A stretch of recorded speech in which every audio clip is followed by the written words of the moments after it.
Hey moms, and welcome to episode 45 of the Front Parking Spot podcast. Today I have Courtney Devich on as a guest, and she is amazing. She is the author of Mama's Got Anxiety, and It's Not Going to Steal Her Joy. Listen in if you ever feel yourself getting anxious over anything parenting related or anything in your life. This is going to certainly bless you today. Hello, moms. Welcome to the Front Parking Spot podcast. I am so glad you're here. I'm Jennifer Bosma, wife, mom, grandma, former teacher for 23 years, and now a Christian children's book author and your podcast host. Are you a faith-based mom trying to live out a Christian life for your family? Do you want to learn more ways that you can have power over your child's spiritual growth? Inside this podcast, you will find tried and true ideas to grow in your faith and be the best wife and mom you can be. So listen in as you're cleaning up, doing the drive, or matching that sock, and be encouraged to know that God has his front parking spot set aside for you. Hey moms, welcome to the Front Parking Spot podcast. I am so excited. I have Courtney Devich here today, and we are going to be talking about anxiety and mamahood and all that good stuff that you mamas need to hear. I am going to tell you a little bit about my guest, Courtney. She is the author of Mama's Got Anxiety, but It's Not Going to Steal Her Joy. She is a mom of littles relying on Jesus and reheated coffee every day, and in that order. Love it. Courtney is a former human resources professional using her leadership skills to manage kids as a stay-at-home mom. Her work has been featured on her View from Home, Christian Parenting, YouVersion Bible app. Hey, that's the one I use. For Every Mom Today, parents, among others. She's a wife, mom of 3, and she lives in Michigan. Welcome, Courtney. Thank you for having me. I am so glad you're here because your message, like I was telling you when we were first chit-chatting, I was just talking to my own daughter, who's a busy mom of 3, about this right before we talked today. Tell me about the inspiration behind your book, Mama's Got Anxiety. I want to hear how you decided to write it, Courtney. Yeah. So I always say I've lived with anxiety my entire life. Like looking back at my childhood, it was very much there. I'm just always worrying about the future and worrying about things that kids just don't need to be worried about. It wasn't until I was 19 that I was actually formally diagnosed with generalized anxiety disorder. I was experiencing lots of chest pains, specifically at work. And it was like a college job, not something that should be that stressful at 19. And so I went to a cardiologist. They put me through all the tests and they're like, you don't have anything wrong with your heart. You have generalized anxiety disorder. So I was managing well throughout college and, my 20s with medication. And then motherhood happened. Right. So my first baby, he was born 4 weeks premature due to preeclampsia. So that was very much like anxiety inducing. Like we didn't even have the car seat installed yet. Like it was very much anxiety, just amped up there. And then he also struggled with jaundice. And because he was really small, he was like 5 pounds when we left the hospital. There was a lot of pressure on me to get his weight up and to breastfeed him and do all those things that just like made me more and more anxious. So that really just started intensified it, becoming a mother. And then you add in a global pandemic. 2020 really brought me to my knees. I had my second daughter, or my second child, my daughter. She was also a little early, but 3 weeks early. But she had issues with suck, swallow, breathe, and would be choking in the hospital. And so we actually ended up spending a week in the pediatric unit with her. So there was a lot of anxiety that was amping up right there. And then the pandemic started. So that just really crippled me. I was in my house for well over a year. Everything was delivered to the house. Like it even had stamps delivered because I didn't want to go to the post office to get stamps. So we just hunkered down in our house, and every day it just became like more anxiety filled about all the other reasons about like why leave my house? Like there was, riots going on, the political division and unrest. There was murder hornets in the year 2020. Like there was just so many reasons where I'm like, nope, we're just never leaving the house. These kids will just stay here. I'm going to homeschool and we're never leaving. And I could just very much was just going in like a downward spiral of my anxiety. And so it was in the middle of a panic attack in the middle of the night in November of 2020 that God started nudging me to write a book. And I'd started blogging just because I quit my job. during the pandemic and to become a stay-at-home mom. So I never thought about writing or anything, but I just started blogging as sort of a hobby and something to do during quarantine. And he nudged me to start writing about it and write my story. And so that was sort of the inspiration for it and the backstory behind it. I would say that I really struggled though with because I wasn't healed of my anxiety. Like, who wants to read a book by someone who's not healed and on the other side? So really the focus became more about not just healing from my anxiety, but retaking my joy back from my anxiety in my motherhood, because I had just become a stay-at-home mom and I wasn't able to enjoy it. And just all these days at home with my littles, just living like one anxiety attack after the another. So that's the sort of premise behind the book, is just, it's about taking your joy back from your anxiety and your motherhood. And so it's looking at the 12 different like feelings of anxiety. So sometimes these are like physical symptoms of anxiety. A few of them are just lies straight from the enemy or that culture tries to tell us, or just the feelings of just, I'm a bad mom because of my anxiety, because I snap at my kids and makes me more irritable, not being able to sleep, dealing with panic attacks. Like, the book just covers all these different feelings that the anxious mom experiences. And we're just diving into the biblical truth of it, and as well as some practical tips that I've discovered along the way. Wow. Your message, I just got goosebumps because your message needs to be heard by so many people. And it did, like that, it stemmed from 2020. I mean, there's a generation that, especially children that are in school, because they've had a completely different, 2020 was thrown at them. Yeah. All this, it kind of came to a head per se, with everyone's those anxious feelings. So the fact that you listened to the Lord in that November of 2020 and really sat and wrote it down. And I love what you said about how you had the idea to write the book and you knew he planted that in you, but he had to work through you. You had to be healed yourself. Yeah. And that's so important to really kind of step back, know there's a need. And like, what is one thing like that? I know this wasn't a question I really had thought of asking you, but what is one thing that the Lord really spoke to you on how to heal you in that time? Yeah, it was just relying on him. Yeah. Really, like and I say it in the book that like my anxiety doesn't mean that my faith is weak. Mm-hmm. If anything, it brings me closer to Jesus, because when I'm worried, I'm turning on worship music. When I'm anxious, I'm him in prayer. I'm looking at my Bible and what he has to say to me through that. So that is just really like the biggest thing, is just the spiritual growth that my anxiety has taken me on to help grow my faith in him and my total reliance on him. And I don't think my relationship and my faith would be the same without my anxiety. That's good.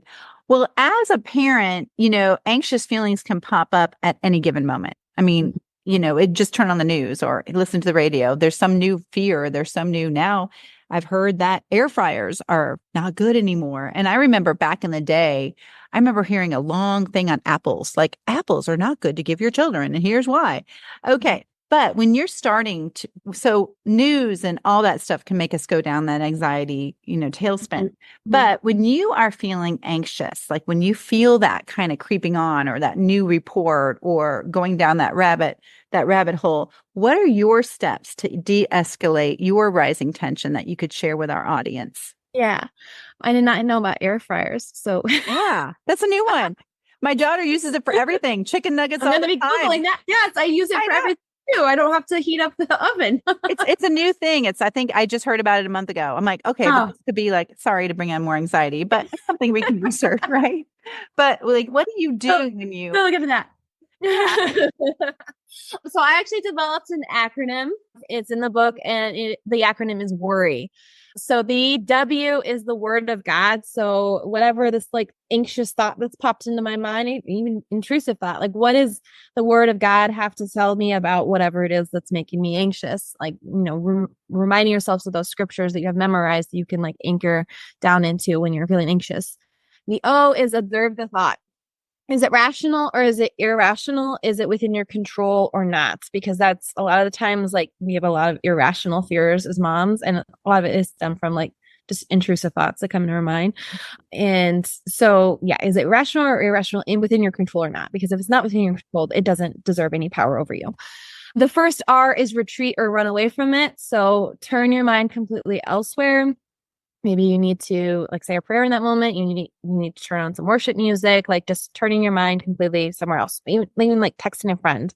I love like I've developed quite a community of anxious moms around me, which when you write about it, like everybody starts kind of clinging to you and coming to you with like, I have anxiety too. And I'm like, okay, great. So we all like just text each other all the like anxiety filled thoughts we have.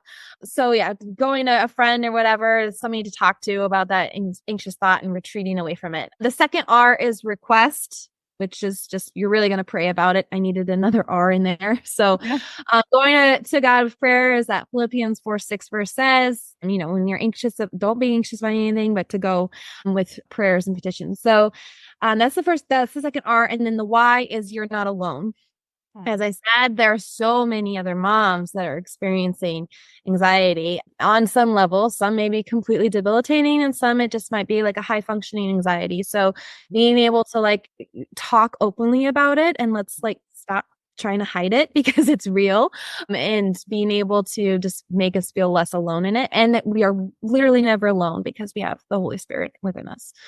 So that is my worry acronym. The other thing that I really love doing is deep breathing techniques. And pairing that with prayer, so breath prayers. That is especially helpful, like because my anxiety can make me feel really irritable and snappy with my kids. And so if I start feeling like I'm about to unleash the mom rage, like taking them deep I love that. calms the anxiety within, and literally it sends that signal to your brain saying that there's no threat in front of me, just chill out. So that's another one I love. And even like Daniel Tiger, like there's a science behind it. Like Daniel Tiger and Mom Tiger says, when you feel so mad that you want to roar, take a deep breath and count to 4. So it helps that. with our children and it helps with mama too. I have not heard that. That is so great. Yeah. I love that. I wrote all that down because this can translate if you're a mom, if you're just a regular, mom without kids. I mean, this is so good. What came to mind when I was writing these things down, one thing, retreat or run. My small group leader frequently mentions it's not your first thought that catches you, it's your second, third thought, and the ones that follow through that take you down that spiral. Yes. And it's okay to have, if you have like a first thought, like, oh my gosh, this freaks me out. Okay, stop there. And that's what I like about that R, that retreat. It's not your first thought, it's your second or third. Or fourth, fifth, sixth, going on. I thought that was really good. I had a therapist once kind of describe to me like our thought patterns create highways, basically. So like if we have an intrusive thought and we keep on going down it, it's like it's a little bit of a worn path and the gravel, and then it becomes a little bit of a rocky road or a dirt road. And then the more you keep going down that same thought, it becomes a paved highway, and your brain's going to keep going down there and keep going down there. So being able to turn your mind elsewhere. And as in Proverbs, it says, above all else, guard your heart, for everything you do flows from it. Well, heart also means mind in Hebrew. So guard your mind and take your thoughts elsewhere. Take your every thought to the obedience of Christ. 2 Corinthians 10:5. And that actually, I think that term that you're referring to, I learned this when I was a teacher. When our guidance counselor would come in, she was so good. Like she would consult with the kids, and I'd be like listening, because it's like 30 minutes. Teachers can go and do all this stuff. But she told us that term, and maybe it's the same one your therapist was telling you, but neuroplasticity. Yes. Yeah. I love that name. And I don't know how I remembered it, but neuroplasticity is when we keep getting in that same rut. You're constantly in that same rut, and it's like think of a rut in a road that it keeps going that way, but you have to get yourself out of that rut to create a new pathway. And so, if you want to Google neuroplasticity, that is what came to me. And, when I was talking to my daughter yesterday, we were talking and she was having like a vaccine panic and stuff. And she was reminding me that whenever you do something, God is before you. God has gone there. God has been there. And even if you're going to, as a mom, you're going to do the best things that you can do for your kids. Obviously, you're going to do the best. That is our motive. But if you ever do something that you feel like, oh, I should have waited till she was 4 for this vaccine or whatever, God's got you covered. He knows your decision. He knows what's going to happen before. You got to trust in him that. And she brought up this point of what that I did. I gave her one of the calendars when she was born, like, here's your first year of life. And now she's 32 with Mama 3. And on it, on 9 months, it said, I gave her first Frosty from Wendy's, 9 months. And she loved it. So on the comment, I wrote, you loved your first Frosty. Meanwhile, I'm thinking I'm being the best mom I can be. Mhm. And I gave her a Frosty that probably had all the bad things in it that, that we Yeah. don't be, that we're not giving our children at 9 months old. And she Yeah. goes, but Mom, that's a great example on how you were doing the best thing you could do at the time. Was it great for me? No, but God Yeah. had me covered and God had you covered. So Yeah. yeah, Yeah. be sensitive to yourself with that. Besides your book, Courtney, what is your best mom advice that you may have been given through the years or that you give? Yeah. So I think the best thing is to just take care of ourselves too. Like, especially when it comes to mental health and how much moms struggle with depression, anxiety, and then that can like stem over into, secondary emotions of anger and mom guilt and just all the things. So it really like having that time for yourself. I know it's really hard, Mhm. but taking care of yourself, your mental health matters. So like if you are feeling like you need to go see a therapist, like do it. Like you cannot take care of your kids as effectively if you are struggling. Right. A whole, thought process of, if you're in the airplane, you got to put the person, your mask on first before you put the person next to you. Like you got to take care of yourself in order to be able to take care of your kids. And so taking care of your mental health is just so important. And also, I would say slowing down is so huge. Like right now, our our kids are just run ragged with between all the like extracurricular activities that we're signing them up into, and it's a lot, and it makes moms even more anxious when we're just constantly going from soccer to dance to whatever it is. So you are in control of the schedule and you get to manage the chaos and the environment that you put your family into. So being able to say no to things when it's just not going to be life-giving, or it's just going to be another thing you have to go to and stress you out, like being able to say no and keeping that calendar down at minimum, I think is just going to improve your overall family's happiness So so good. much. They don't need to be in all the things, especially when they're only 3 and 4. The power of no, that is Mhm. huge because we all want to like should do's. Forget the should do's. My mother-in-law would always say, forget the should do's. Do what you need to do for you and your family. Love it. Yes. Yeah. Oh, goodness. Well, through all of this, can you share a Jesus moment that you really felt his presence in a situation or that he just said relinquish control? Yeah. Yeah. So it was probably almost a year ago. We were supposed to be going back home for Christmas, and back home for me is in Montana. So it's been like 12 years since I've had a Christmas at home. And so we got the plane tickets, we were going to go. And like a week before the flight, my daughter broke her arm. And I was like, okay, like, do I need to be going? Like, it just was very much like a lot of anxiety. It was literally like traumatizing because I stayed in the room as they set her arm and had her on sedation. I don't know why I did that because I promised her I wasn't ever going to leave her. So it was just a very traumatizing experience and really stressful time. And I was like, okay, I don't want to like cancel this trip based off of like anxiety. I don't let my anxiety dictate me anymore. Like I finished this book manuscript and I'd claimed that like, that book chapter closed, and just knowing that I can like now say no to my anxiety like that. And so I was really struggling with like, okay, I feel like we need to stay home. I feel like we need to cancel this trip, but am I letting my anxiety dictate this decision? Well, my son, the baby at the time was 6 months old, developed a fever 2 days before we were supposed to leave, or no, the day before we were supposed to leave. And it was just like, okay, I don't think we can do this. Like, we need to cancel. And literally, it was the next day. He hadn't gotten better. The fever wasn't breaking. Obviously, didn't like know what it was. Trying to do all the things to bring the fever down. So I took him into urgent care. And at the exact time that I was supposed to be boarding that plane, he's diagnosed with RSV. Oh, And so I was like, okay, this was like a God moment. He was telling me not to get on the plane.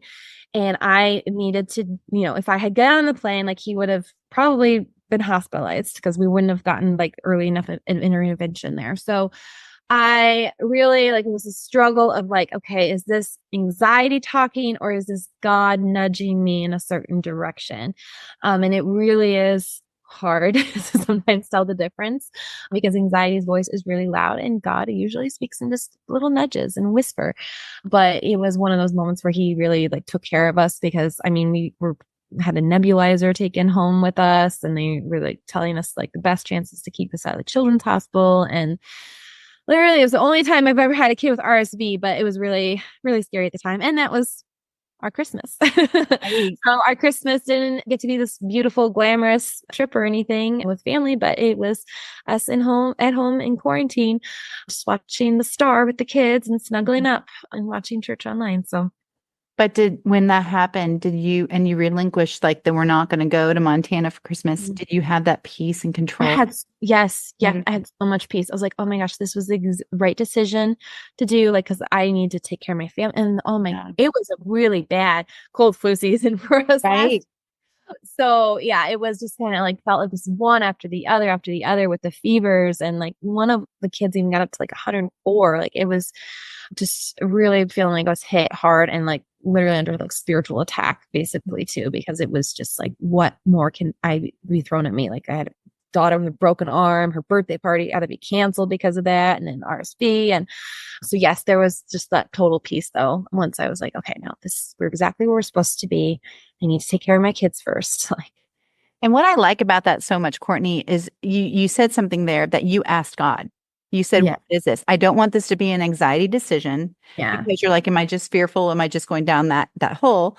But you stopped and you asked God. Sometimes the answers that we get, like, okay, and are not like what we want to hear. Like you wanted to go to Montana. You wanted that, but you stopped and you relinquished that control to him. Yeah. And then he, the circumstance of your son getting the RSV, I mean, that's terrible, but it was kind of like the soft whispers, and you probably knew we're going to stay home. He's going to be okay. Wasn't what you wanted. You didn't want the answer to come with RSV, but you asked that control, like you relinquished, and he gives that. He honors that. So good. Yeah. So good. Well, I love this podcast too for many reasons, because I get a lot of good book ideas outside of your book, which I already know I'm going to recommend to many people. We're going to talk about that in a minute, how we can find it. But what's another book that you really recommend in your family to read to grow in your faith? Yeah. Well, one that my husband and I, we lead a small group of young parents, and we have been going through Habits of the Household, which is a really good one on just how we can create those habits in our family to raise our disciples and train up our children in Jesus. But two books that I've read recently that really have changed my whole idea of the whole like saying no and learning to rest and not always be go is Tired of Being Tired by Jess Connolly.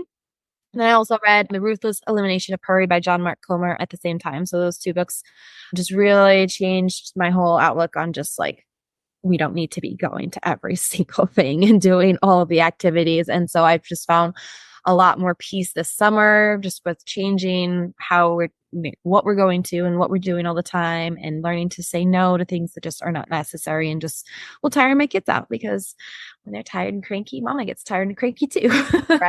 Right. Oh my goodness. This has been so good. And tell us real quick, and I'm going to add all this in the show notes. How can people find you, find your book? What's the best way to connect with you?